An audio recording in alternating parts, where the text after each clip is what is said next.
We all know how important context is. At one time or another, probably all of us have had something that we wrote or something that we said taken out of context, misconstrued, so that it's made to say something that we really didn't mean, or it's just simply incomplete because the context is lacking.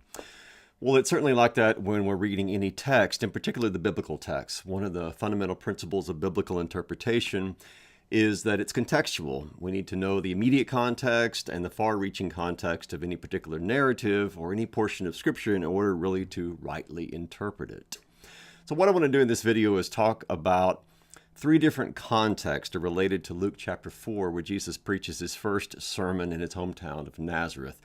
One of these is the immediate context of Luke chapter 4. The other is the Old Testament background, the Old Testament context of this particular story. And the other is the cultural or the religious context in which the words that Jesus reads from Isaiah have been interpreted. In particular, I want to focus upon a text from the Dead Sea Scrolls, which helps us to understand why the people of Nazareth reacted the way they did when Jesus read Isaiah 61 and said that this scripture was fulfilled that day. So first of all, the immediate context, if you look at the beginning of Luke chapter 4, it's the account of the temptation of Jesus. And this really sets the tone for what's going to happen in Nazareth as far as just the structure of Luke's gospel is concerned. Because in the temptation account, what happens is that the theme of prophetic rejection is set up. Because Jesus goes into the wilderness and he recapitulates, he redoes what happened to Israel so that he becomes the faithful Israel who is successful where old Israel failed. He's the one who rejects the temptations to which the Israelites of old succumbed. He also sets himself up as the new and the greater Moses. He is the one who, like Moses was rejected by the people of Israel, is himself going to be rejected as well. So that's the immediate context leading up to Luke chapter 4. And that becomes important because as we see in what happens in that latter half of Luke chapter 4, Jesus compares himself to Elijah and Elisha, the rejected prophets, just as he himself will be rejected. And then there's the Old Testament context. And the Old Testament context comes to us by way of the passages from Isaiah 61 that Jesus reads in the synagogue. So the scroll of the prophet Isaiah is handed to him. He opens it up and he reads words that say that the Spirit of the Lord is upon me because the Lord has anointed me to preach the good news to the poor, to bind up the brokenhearted, to set free those who are captives, to open the eyes of the blind, and most importantly, to proclaim the favorable year of the Lord. Now, this anointed one that Isaiah speaks of is the one who ushers in a new creation. He's the one who opens blind eyes. He's the one that reverses all of these ill effects of the fallen creation. So the anointed one, Isaiah 61, comes as a new creator. He's the one who restores creation to the way that God intended it to be. But he also does this specifically in reference to what's called the Jubilee year. Isaiah says he proclaims the favorable year of the Lord. Now, this is what's called the Jubilee, which comes to us from a Hebrew word yovel, which is a trumpet or a horn. So yovel, Jubilee. And this trumpet or this horn was sounded on the Day of Atonement, the 7th month, the 10th day, Yom Kippur. That is what began the year of Jubilee, which was every 50th year. And in the year of Jubilee, all debts were forgiven. All ancestral lands were restored. All those who had to sell themselves into servitude were released from that servitude so that they were once more liberated. So every Jubilee, every 50th year was like a new creation. It was like a new Genesis. It was like a new start for the Israelites. Now, that's kind of the Old Testament context of this particular passage. Now, Jesus, when he reads this, he says, "Today this scripture has been fulfilled in your hearing."